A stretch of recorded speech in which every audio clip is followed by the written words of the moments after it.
balik tayo sa chismis. Okay, balik tayo sa usapan. Yung tungkol dun sa look, talagang hindi ko sinasadya hanggang sa marami ng mga bata Ang gumagaya sa'yo. Ang gumaya. Hanggang sa parang naging trend na siya na sinasabi lang, Jolina look.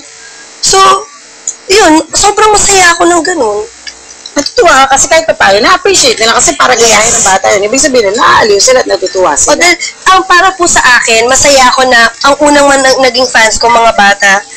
Kasi ang bata po, napaka-inosente, di ba? So, wala sa kanya sabi, oh, i-idolize mo yan kasi ganyan yan. So, sariling puso nila yung nag-decide na gusto nila yung tao. Ano yung syempre, pa nag-uumpisa ka sa showbiz. So, minsan kahit nga matagal ka na eh. Yun nga, batikos. Maraming sasabihin tungkol sa'yo.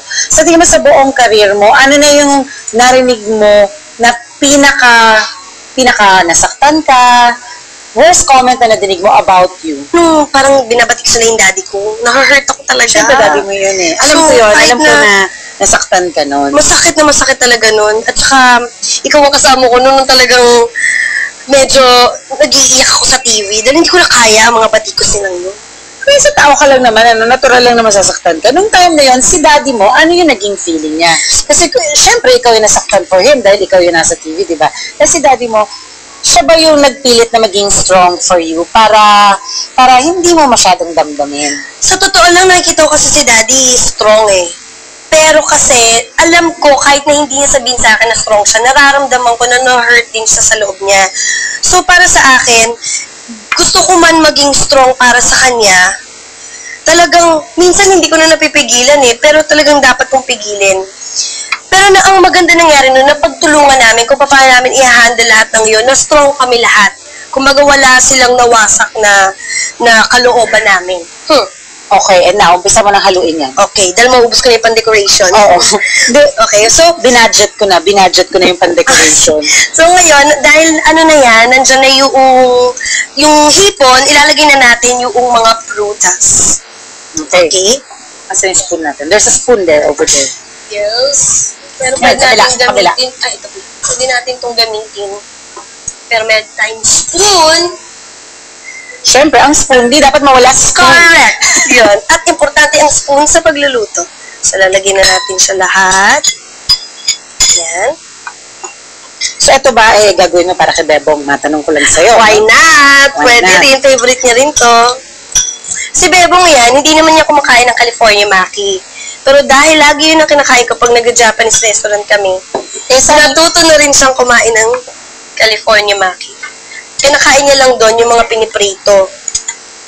Alam mo, yun lang, tanong ko sa'yo, kasi, di ba, sinasabi na nga nila na, as it is, mahirap na mag-keep ng relationship. Yes. And for a long time, you were away from each other.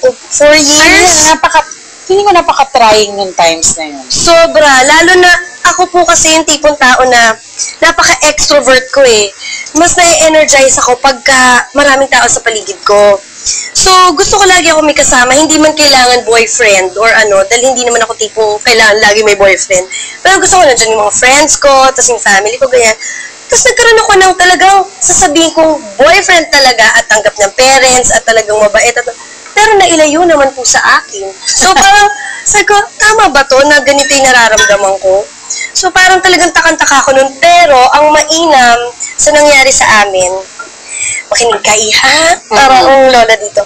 Ang mainam sa nangyari sa amin, tinuruan niya akong maging patient. Love is patient. Love is kind. Love is patient. Totoo yun. Saka yung communication, tinuro niya talaga sa akin na hindi kailangan na lagi kayo magkasama. Yung iba, lagi magkasama, away ng away. Away bate. Away bate. At least kami, kahit na magkalayo kami sa isa't isa, alam namin na meron kaming understanding. Meron kami, yes. Ngayon na magkasama na talaga kami, mas masaya. Oo. Ngayon, para mas na-appreciate mo yung presence niya kasi na-experience mo na wala siya. Siyempre, sana wag naman ganun parati, di ba? Pero iba yun, di ba? Yes. Nasubukan na namin ng magkalayo. Yun ang ibinunga ng iyong patience. Correct. So, sabi nga namin, kung naka-survive kami ng long distance, what more kung magkasama na kami? Yun.